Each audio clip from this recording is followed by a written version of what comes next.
Hello and welcome back to Corium academy. आज के इस वीडियो में हम लोग कम्युनिकेशन प्रोसेस के बारे में पढ़ेंगे। ये वीडियो को स्टार्ट करने से पहले जो लोग ऑनलाइन एडमिशन और यूनिवर्सिटी को लेकर कंफ्यूज है वो हमसे कांटेक्ट कर सकते हैं। लिंक मैंने ऑलरेडी हमारे डिस्क्रिप्शन बॉक्स में डाला हुआ है, वहाँ से जाके आप हमें कांटेक्ट कर सकते हो और पूरी इन्फॉर्मेशन गेन कर सकते हो। तो शुरू करते हैं अपने टॉपिक को, दैट इज कम्युनिकेशन प्रोसेस। ये बहुत ही इंपॉर्टेंट टॉपिक है। बिजनेस कम्युनिकेशन या बहुत से यूनिवर्सिटी में इसको प्रोफेशनल कम्युनिकेशन भी बोला जाता है। तो अगर आप ऑनलाइन एमबीए कर रहे हो या अगर आप कोई बिजनेस रन कर रहे हो तो आपको ये जो प्रोफेशनल कम्युनिकेशन होता है, बिजनेस कम्युनिकेशन होता है, इसके बारे में समझना बहुत ज़रूरी होता है। देखो, जब भी आप किसी से इंटरैक्ट करते हो, आप कम्युनिकेट करते हो, तो आपका कम्युनिकेशन बहुत ज़्यादा क्लियर होना चाहिए, बहुत ही ज़्यादा इफेक्टिव होना चाहिए। इफेक्टिव कम्युनिकेशन के ऊपर मैंने ऑलरेडी एक वीडियो बनाया हुआ है, उसका भी लिंक मैंने ऑलरेडी डिस्क्रिप्शन बॉक्स में डाला हुआ है। तो वहाँ से जाके आप एक बार इफेक्टिव कम्युनिकेशन का जो वीडियो है वो चेकआउट कर सकते हो। उसके बाद हम लोग कम्युनिकेशन प्रोसेस के बारे में पढ़ेंगे। देखो, यूजुअली बुक्स में क्या होता है कि इस तरीके से आपको कम्युनिकेशन प्रोसेस के बारे में इंफॉर्मेशन दी हुई होती है। जैसे एक सेंडर होता है, वो अपने मैसेज, जो भी मैसेज होगा उसको पहले इनकोड करेगा, मैसेज में तैयार करेगा, फिर वो रिसीवर तक के पहुंचेगा। उसके बाद रिसीवर उस मैसेज को समझेगा, उसको डिकोड करेगा, इंटरप्रिटेट करेगा, और फिर जो भी क्वेरी रहेगी, जो भी क्वेश्चन रहेगा, वो फीडबैक के द्वारा अगेन वो सेंडर को अप्रोच करेगा। तो जो इंटायर प्रोसेस है वो इस तरीके से चलता है। ये नॉर्मली यूजुअली सारी बुक्स में दिया होता है, बट आज इसको हम लोग कुछ थोड़ा सी डिफरेंट तरीके से समझेंगे, एक एग्जाम्पल के तौर से समझेंगे, सो दैट ये बहुत ही ज़्यादा क्रिस्टल क्लियर हो जाए आपके दिमाग में कि किस तरीके से कम्युनिकेशन प्रोसेस होता है इन बिजनेस। शुरू करते हैं हम लोग एक कंपनी के एग्जाम्पल से। मान लेते हैं कंपनी है जिसका नाम है टेककेयर। ठीक है, टेककेयर ने एक प्रोडक्ट न्यूली लॉन्च किया हुआ है जो कि स्मार्ट वॉच है, और स्मार्ट वॉच का नाम है स्मार्ट फिट। ठीक है, अब जो भी इस कंपनी की जो मार्केटिंग टीम है वो इंटरैक्ट करेगी, कम्युनिकेट करेगी इंटरनल टीम से और एक्सटर्नल कस्टमर से। तो जो इनका इंटरैक्शन है वो बहुत ही स्मूथ होना चाहिए, बहुत ही क्लियर होना चाहिए, तो वो करेक्ट इन्फॉर्मेशन मिल सकती है, करेक्ट मैसेज मिल सकता है। देखो, ये जो इंटायर प्रोसेस है बिजनेस कम्युनिकेशन का, इसको समझते ही हम लोग इनके एलिमेंट्स को भी समझेंगे। अब इसके एलिमेंट्स क्या होते हैं, तो एलिमेंट्स शुरू करते हैं हम लोग। पहला पहला एलिमेंट दैट इज सेंडर। अब सेंडर किसको बोलते हैं? देखो, यहाँ पे हमारे केस स्टडी के हिसाब से जो टेककेयर कंपनी के जो जो मार्केटिंग टीम है उसको हम लोग यहाँ पे एज अ सेंडर रखे हैं। सेंडर क्या होता है, यहाँ पे मैंने एक छोटा सा इंफॉर्मेशन इसके बारे में दिया है कि सेंडर जो है वो कम्युनिकेट करेगा अबाउट द न्यू लॉन्च, और उसके बारे में, प्रोडक्ट के बारे में पूरा डिटेल्स प्रोवाइड करेगा to the teams and the customers. तो नेक्स्ट एलिमेंट को यहाँ पे समझते हैं, दैट इज मैसेज। तो जो सेंडर है, जो भी उनस है, उसके प्राइसिंग पॉलिसीज है, या जो भी उसके बेनिफिट्स है, या कब वो अवेलेबल होने वाला है, कब वो लॉन्च होने वाला है, उसका डेट, वो सारी चीज़ें क्या करेंगे, वो एक मैसेज में तैयार करेंगे। सो मैसेज अल्टीमेटली क्या होता है? Message is all about the features, benefits, pricing, availability and launch date of the smart watch that is smart fit. Third element के बारे में पढ़ेंगे, that is encoding. Now encoding क्या होती है? जब भी मैसेजेस तैयार हो जाते हैं उसके बाद क्या होगा, जो मार्केटिंग टीम होगी वो क्या करेगी, वो मैसेजेस को या तो प्रेस रिलीज के द्वारा, या तो वेबसाइट की अपडेट के द्वारा, या तो सोशल मीडिया के पोस्ट के द्वारा, या तो इंटरनल मेमोज के द्वारा, इन तीन चीजों में वो मैसेजेस को एनकोड करेगी।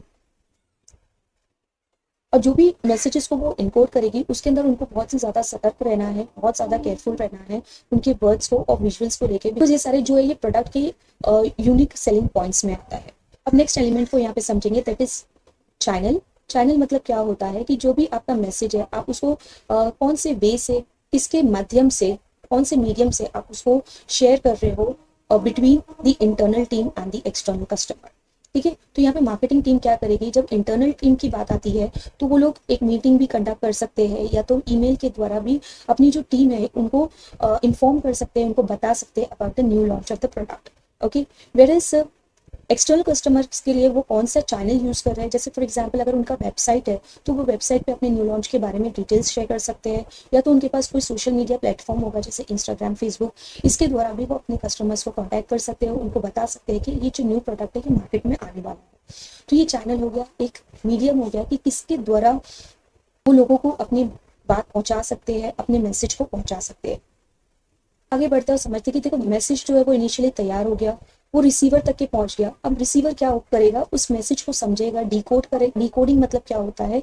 डिकोडिंग मतलब क्या होगा कि वहाँ पे कस्टमर समझेगा सारी details that is being provided in the message. अब जैसे कि जो रिसीवर है वो सारी चीज़ें समझ लिया है, मैसेज को डिकोड कर लिया है, अब आते हैं बात क्वेश्चंस के ऊपर कि उनके दिमाग में जो है काफ़ी क्वेश्चंस उठेंगे। जैसे इंटरनल टीम के दिमाग में प्राइस स्ट्रैटेजी को लेके कुछ क्वेश्चंस उठते हैं, या कस्टमर्स की अगर बात करें तो उनको सोशल मीडिया के पोस्ट के रिलेटेड कुछ क्वेश्चंस आते हैं, क्वेरीज आते हैं, या तो फिर वो अपना इंटरेस्ट जताते हैं कि किस तरीके से वो इंटरेस्टेड है purchasing of the new product में। तो वो क्वेश्चन पूछते हैं तो उसको हम कहते हैं फीडबैक। तो ये जो फीडबैक है ये एक न्यू एलिमेंट है जो हम लोग यहाँ पे सीख रहे हैं।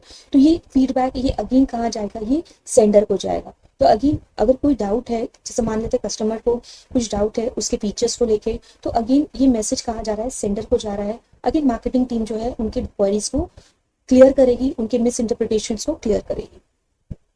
तो उसको हम कहते हैं फीडबैक।